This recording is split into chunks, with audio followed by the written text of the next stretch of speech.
Sa kasalukuyan, base sa ating latest satellite images ay dalawang low pressure area ang ating minomonitor. Yung isa ho nasa loob ng Philippine Area of Responsibility, nasa 875 km east northeast sa extreme northern Luzon, habang yung nasa labas naman ay nasa 1,960 kilometers east-northeast ng Eastern Visayas.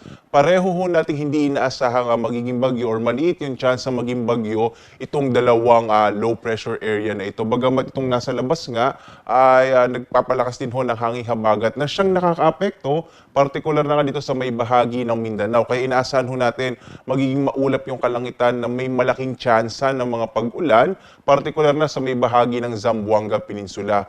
Habang yung trough o extension nitong low pressure area na nasa loob ng Philippine Area of Responsibility, inaasa natin magdadala ng maulap na kalangitan na may mga pag-ulan, partikular na sa may extreme northern Luzon, itong bahagi ho ng Batanes at Babuyan Island. Sa iba pang bahagi ng ating bansa, makikita ho natin medyo mainit na tanghali pa rin ating inaasahan, habang malaking tsansa ng mga pulupulong pag-ulan, pag-inat pagkulog o mga isolated rain showers and thunderstorms sa hapon, hanggang sa gabi o minsan ho sa madaling araw. Kadalasan tumatagal ito na 1 hanggang 2 oras.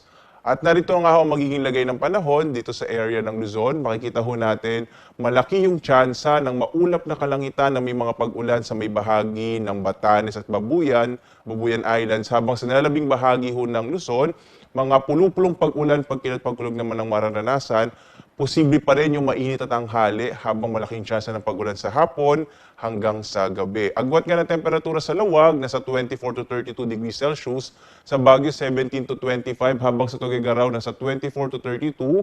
Hanggang 33 degrees Celsius naman ang temperatura sa Kamaynilaan, sa Tagaytay 22 to 32, sa bahagi ho ng Legazpi 25 to 34 degrees Celsius, sa Kalayaan Islands nasa 25 to 33 degrees Celsius, habang sa Puerto Princesa hanggang 33 degrees Celsius.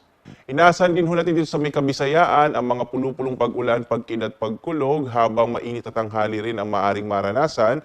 Agwat ang temperatura sa Iloilo nasa 25 to 33 degrees Celsius, sa Cebu hanggang 32 degrees Celsius, at gayon din ho yung temperatura sa Tacloban hanggang 32 degrees Celsius. Habang dito sa may bahagi ng Mindanao, inaasa natin ang maulap na kalangitan sa may bahagi ng Zamboanga Peninsula, dulot ho ng southwest monsoon o habagat, habang sa nalalabing bahagi ng Mindanao ay mga isolated rain showers and thunderstorms din ang maaaring maranasan. Agwat ang temperatura sa Zamboanga, 24 to 32 degrees Celsius, sa Cagayan de Oro sa 25 to 32 degrees Celsius, habang sa Davao, 25 to 32 degrees Celsius. Sa ngayon din ho, wala tayong nakataas na gale warning sa anumang bahagi ng ating bansa, banayad hanggang sa katamtaman ng inaasa natin magiging pag-alon ng karagatan, pero nagpapaalaala pa rin tayo kapag may mga biglaang thunderstorms, posibleng biglang lumakas yung alon ng karagatan. Kaya iba yung pag-iingat pa rin, no? Lalong-lalo na sa mga maliit na sakyang pandagat at maliliit na mga bangka. Narito naman ating inaasahang panahon sa mga susunod na araw.